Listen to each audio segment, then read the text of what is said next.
अच्छा, आज हम लोग पढ़ेंगे लघुत्तम समापवर्तक और महत्तम समापवर्तक में संबंध, दोनों में क्या संबंध होता है, उनके बीच क्या रिलेशन है। तो यहाँ हम कुछ तर्क देंगे, उस तर्क के आधार पर हम लोग इसको सिद्ध करेंगे। ठीक है, तो चलिए तर्क देते हैं कुछ। देखिए, सबसे पहले मैं यहाँ लिखूंगा आपकी प्रथम संख्या, क्या प्रथम संख्या। फिर मैं यहाँ लिखूंगा आपकी द्वितीय संख्या,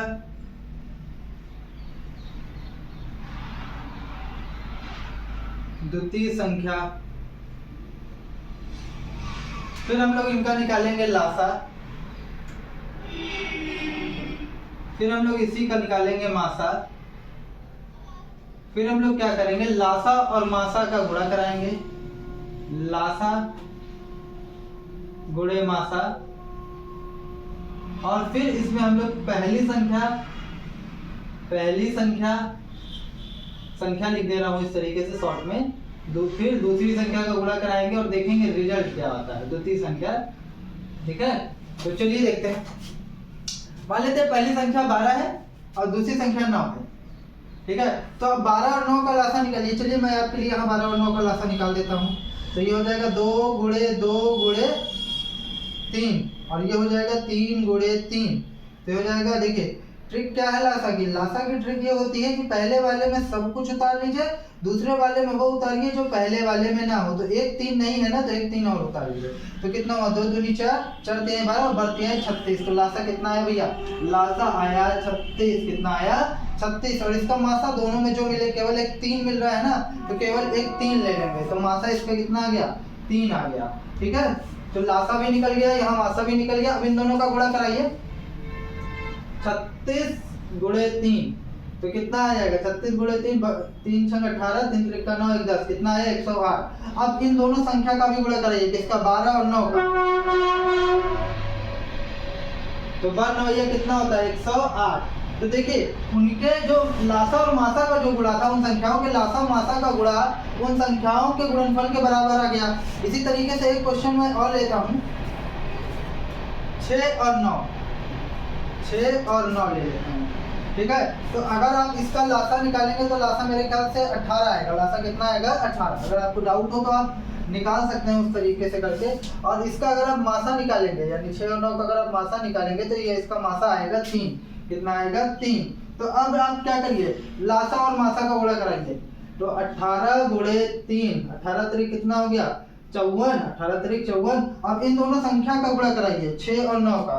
तो 6 गुणे 9, 6 गुणे 9 कितना हो गया, 54 हो गया। कितना हो गया, 54 हो गया। ठीक है, तो इस तरीके से आप देख रहे हैं कि अगर दो संख्याओं का आप गुणा कराते हैं, दो संख्याओं का अगर आप गुणा कराते हैं और उनके लासा और मासा का भी गुणा कराते हैं, तो दोनों क्या होते हैं, इक्वल होते हैं। तो यहाँ से हमारा एक रिजल्ट निकला, रिजल्ट हमारा ये निकला, दो संख्याओं का गुणनफल, दो संख्याओं का गुणनफल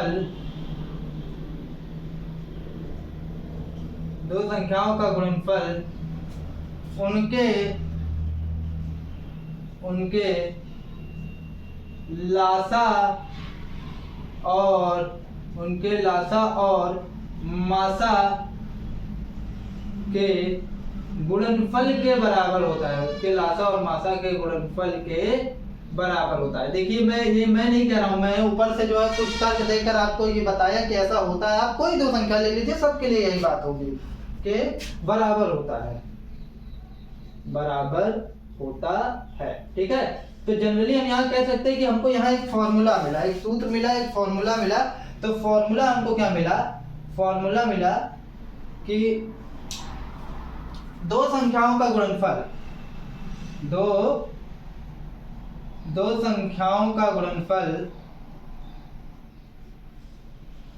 संख्याओं का गुणनफल बराबर हो जाएगा, किसके बराबर हो जाएगा भाई, अभी तो देखे हैं ना, लासा गुणे मासा, उनके लासा और उनके मासा के गुणनफल के बराबर है। तो लासा गुणे मासा। ठीक है, अच्छा मान लेते हैं अगर हमको इसमें ये दो संख्याएं पता हो और मासा पता हो और लासा निकालना हो तो निकल जाएगा। तो बिल्कुल जाहिर सी बात है, निकल जाएगा। तो लासा बराबर हम लोग एक सूत्र लिख सकते हैं यहीं से प्रेरणा लेके कि लासा बराबर दो संख्याओं का गुणनफल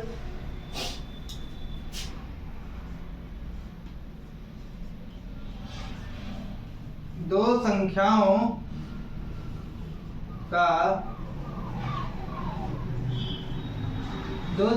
का गुणनफल, और ये मासा पलट के इसके नीचे आ जाएगा तो बटे, ये बटे का सिंबल ऑब्लिक में कर दे रहा हूँ, मतलब ये बटे का सिंबल है, बटे क्या हो जाएगा मासा।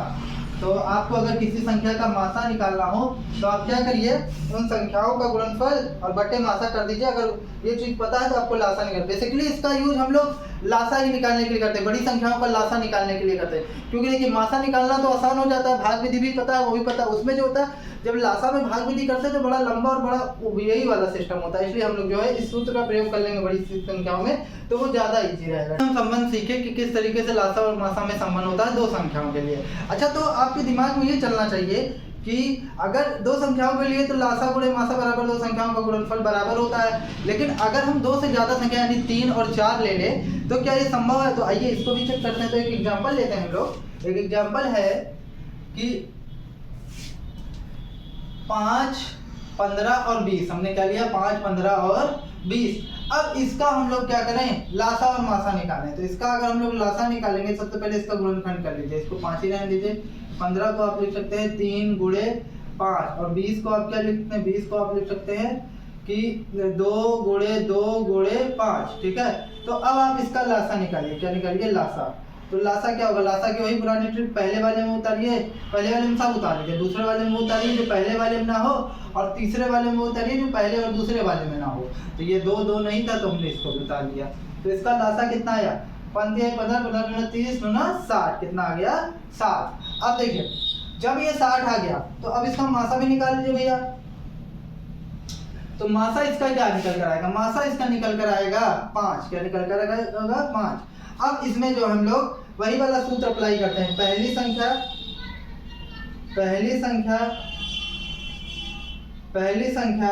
गुणे दूसरी संख्या गुणे, जहाँ तीसरी संख्या था तो उसी हिसाब से हम लोग तीसरी संख्या भी कर दे रहे हैं। तीसरी संख्या बराबर होगा लासा गुणे मासा के। क्या ये संभव है? चलिए चेक कर लेते हैं आपके सामने, लासा गुणे मासा के, ठीक है। तो चलिए सबसे पहली बात, पहली संख्या क्या है भैया, पहली संख्या 5 है। दूसरी संख्या क्या है, दूसरी संख्या है आपकी 15, और तीसरी संख्या क्या है आपकी, तीसरी संख्या है 20, तीसरी संख्या है 20। तो अब देखिए, अब बराबर इसका लासा कितना आया, लासा इसका आया है 60, और मासा कितना है, मासा इसका आया है 5, ठीक है। अब देखिए 20 पंचे कितना होता है 100, 2 पंचे 10, 20 पंचे 100, और 10 और ये 150, यानी कितना आ जाएगा 15, 150, और फिर 2 जीरो हो जाएगा, सही है ना, हाँ सही है। 15 20 पंचे 100, और फिर 15 से अगर गुणा कराएंगे तो 2 ही जीरो हो जाएगा, 15 और 0, ठीक है, ये सही है, ठीक है। और क्या 6 पंचे 30, 300, तो क्या ये दोनों बराबर है क्या? तो आपका जवाब है कि 15 300 के कभी बराबर नहीं होगा। तो दो संख्याओं के लिए केवल ये संभव है, ये सूत्र जो हम लोग पढ़े हैं ये केवल दो संख्याओं के लिए संभव है। कितनी संख्याओं के लिए? दो संख्याओं के लिए संभव है। दो से ज्यादा संख्याओं के लिए ये पहली संख्या गुणे दूसरी संख्या गुणे तीसरी संख्या बराबर लासा गुणे मासा, दो से ज्यादा संख्याओं के लिए संभव नहीं है। अब आइए हम लोग थोड़ा सा इसी से रिलेटेड, इस सूत्र से रिलेटेड, पीछे जो सूत्र पढ़े थे पहली संख्या गुणे दूसरी संख्या बराबर लासा गुणे मासा, उससे रिलेटेड हम लोग एक क्वेश्चन कर देते हैं। 117 और 221 का मासा का लासा ज्ञात कीजिए, का लासा ज्ञात करें। अब जरा सोचिए, लासा आप चाहें तो पुरानी विधि से आप निकाल सकते हैं कि जैसा आपका मन हो, आप दोनों में मतलब पहले वाले में सब उतार लीजिए गुणनखंड करने के बाद, फिर उसमें जो दूसरे वाले में जो नहीं मिल रहा है वो उतार लीजिए। इसी तरीके से प्रोसेस है, और एक भाग विधि वाला भी है, लेकिन भाग विधि से इसको करेंगे तो बहुत लंबा हो जाएगा। तो क्योंकि हम ये सूत्र पढ़ रहे हैं तो देखते हैं इस सूत्र को किस तरीके से हम हेल्प ले सकते हैं। वैसे ये सूत्र ये वाला 3 संख्याओं के लिए ये वैलिड नहीं है, 2 संख्याओं के लिए हम बात करेंगे, ठीक है। तो इस सूत्र को हम लोग कैसे वैलिड में ले सकते हैं लासा निकालने के लिए, चलिए देखते हैं। तो सबसे पहले आप क्या करिए, मासा निकाल लीजिए। मासा निकालना तो आसान होता है ना, क्योंकि मासा क्या होता है, मासा आप भाग विधि से बहुत इजी वे में निकाल सकते हैं। तो सबसे पहले एक बार जाएगा तो 117 आएगा, फिर 11 में से 7 जाएगा तो कितना हो जाएगा, 7 3 10, 7 4 11 होता है, 4 बचेगा, और यहाँ पर ये 0 हो जाएगा, और फिर 2 में से 1 गया, यहाँ पर 1 हो जाएगा, 104, ये हो जाएगा 17। 2 बार में ज्यादा आ जाएगा, पुनः ये एक बार जाएगा तो ये कितना आ जाएगा 104 बटे 7 में 4 गए 3 और फिर ये 1 हो जाएगा और ये कट जाएगा, फिर 104 13 24 39 40 52 53 55 56 57 13 8 104 13 8 104 हो गया और ये आपका पूरी तरीके से कट गया। तो भैया मासा क्या निकल कर आया, मासा निकल कर आया कि मासा आपका भाजक हो जाता है ना उस स्थिति में अगर शेषफल 0 हो जाता है 13। तो अब आपको लासा निकालना है, तो लासा बराबर सूत्र होता है उसी से बनाए थे हम ये। लासा बराबर होता है पहली संख्या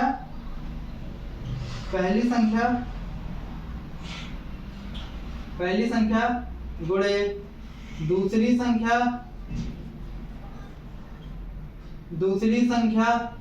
बट्टे में क्या था आपका, बट्टे में आपका मासा था, क्या था मासा था।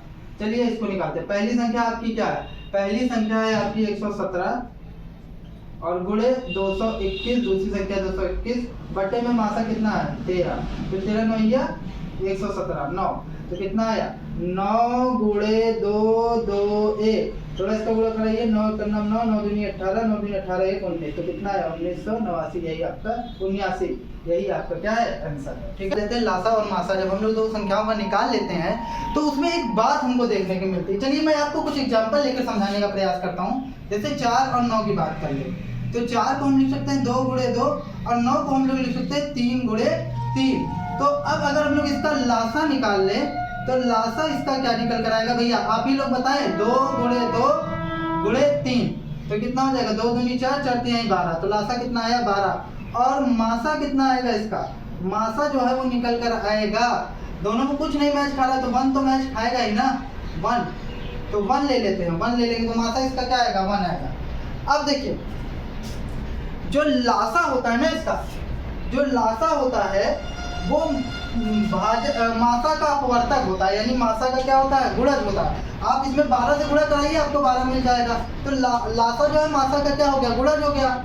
और मासा जो होता है वो लासा का भाजक होता है, यानी अपवर्तक होता है। क्या होता है अपवर्तक। तो यहाँ से हम लोग एक रिजल्ट निकालेंगे और रिजल्ट ये निकल कर आएगा 2 या 2 से अधिक, 2 या 2 से अधिक, 2 या 2 से अधिक, 2 या 2 से अधिक संख्याओं का लसा, संख्याओं के लसा उसके मासा का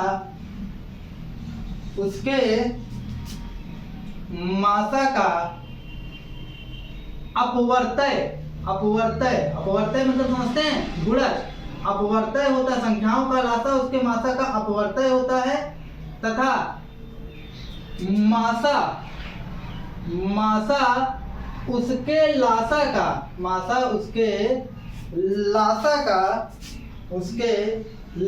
का अपवर्तक